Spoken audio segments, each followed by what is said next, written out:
What's going on YouTube? I'm JPEX and I'm back with another gun build for you, and this time I'm going to show you how to build this run-of-the-mill CQA1 that you find off most AI into this beast of a CQA1 which has pretty meta stats.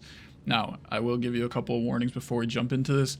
The CQA1 is only a single fire weapon. It is not a fully auto like the M4 or the Mark 18, and with that comes a little bit of limitations as well. And even though the stats say that this is meta build, realistically in performance there is some additional limitations, and this may come down to the fact that the upper receiver itself has a crazy amount of MOA compared to the A4, the M4. So let's jump into this build though. This is going to be a gunny level 3 build, and we're going to need some some weapon parts. Now we don't need anything from the weapon section, so we'll go ahead and get rid of that just so that we can hop directly into this bottom. We're gonna grab a 60 round mag, and we'll grab some additional ammo eventually, which is the 855A1 that is the meta ammo for this caliber. We're gonna need the 18-inch barrel. Now if you wanted to get the 20-inch barrel, the Mark 18 does have the 20-inch barrel that you can buy for 6.86k from Gunny. However, for this build, and like I said, this barrel itself will give us 1.44 MOA compared to 1.14 MOA on the 20-inch. So realistically, you're not going to make too much of a difference. If you wanted to buy it and make it better, that's the way to do it. However, we'll just continue on with the build itself. On top of that, we're going to grab this Supreme charging handle, which offers a 6% recoil reload time compared to 4% on most of the other charging handles. So we'll grab that and toss that into the cart. We're going to use this vertical foregrip just because it gives us some extra recoil control. This is the DD vertical, and the difference between some of the other options that we have are 6% recoil control, less more arm stam drain, and a little bit less on the weapon handling, but or the shift grip, which offers half the recoil control of the DD. Better weapon handling, however, and 20% difference in the arm stam drain. So we'll grab that, toss that into the cart as well. We will need the JPGS gas block as well. That offers a little bit of a difference between the two, extra recoil reduction and increases the fire rate. On top of that, we'll grab this RAS212 SFP. There isn't too much of a difference between the two, but there is a chop out the top, which to me makes it look cooler. So we're going to grab the additional FSP option. As we continue down our build list, we will need one of the rings to grab the scope on this. We're going to grab the low mount. It doesn't make too much of a difference. There is no real stats on it. However, like I said, I like the low profile because it looks cooler in my opinion.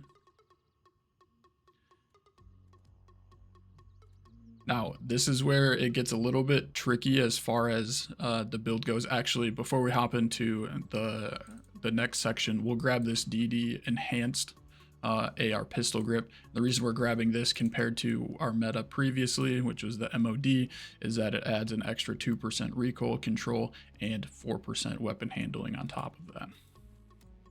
We'll toss that into the cart.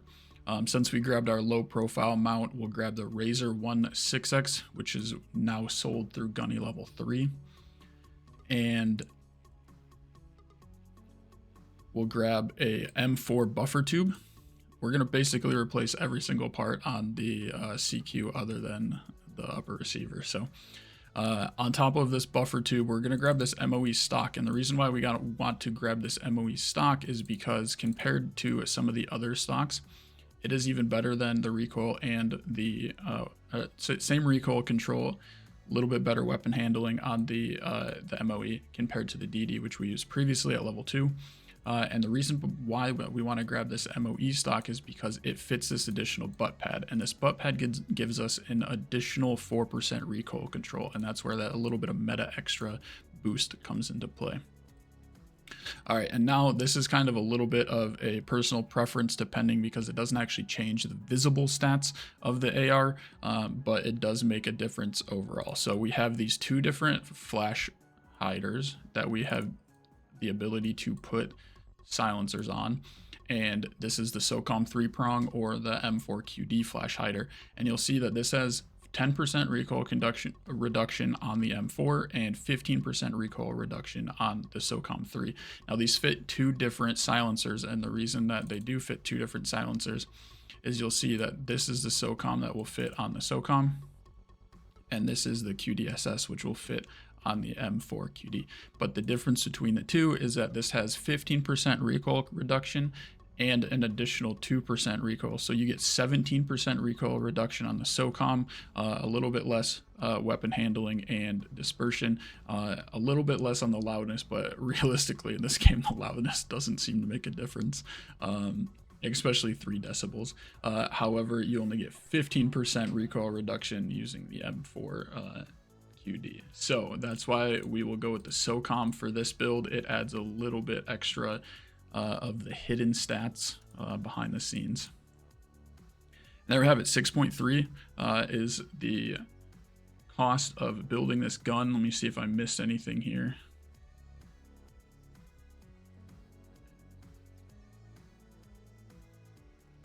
I don't believe so. I think that should be everything that we need.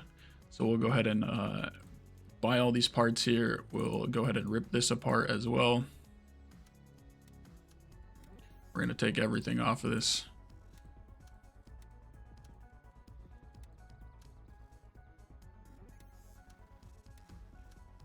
And we can start building our gun. Throw that back on.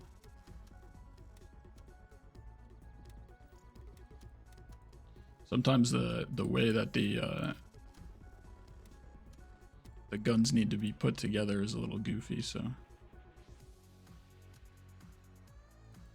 explain to me how that works.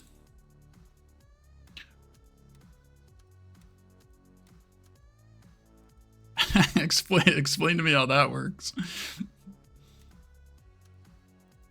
Things you love to see. I think we maybe I didn't throw into the cart. that's funny. Maybe I did not have the MOE stock. So we'll put the stock back on there and throw this onto this. So now we have a 43%. And now this is a little bit. I found this bug, I guess you could say, as well when I was building out the Mark 18 compared to the CQ as well, because this CQ has 44%, this has 43%, but there's absolutely no difference in the actual parts I used other than the upper receiver. So shouldn't make a difference. Same thing with this, with the gun and the barrel. The only difference is the barrel itself between these two guns, and yeah, that it makes it kind of, you know, maybe it's like a percentage behind the scenes and it just like rounds it up depending on the way you put the parts onto the gun itself. But this is that meta weapon that we're going to use. Now, keep in mind that the actual gun build itself does make a little bit of a difference, because let's see if we can get this fully down. I don't think I can, but that's fine. Let me make sure that we actually have the correct ammo in here too.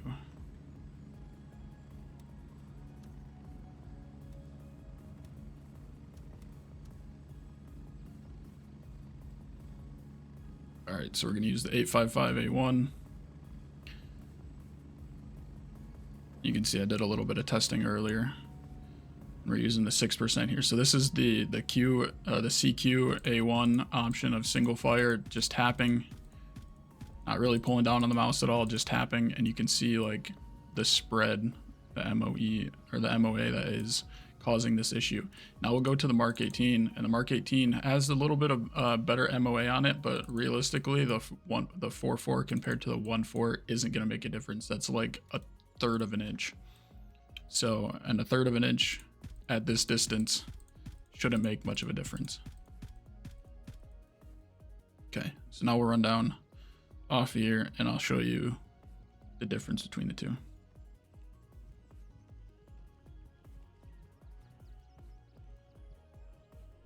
Not terrible for just holding your breath and tapping. seems like overall the gun itself does seem to be a quality build. If you guys enjoyed the build though, thank you so much on the previous likes and the subscriptions on the previous videos. Once again, I'm JPEX. Like and subscribe for some more gun builds. See ya.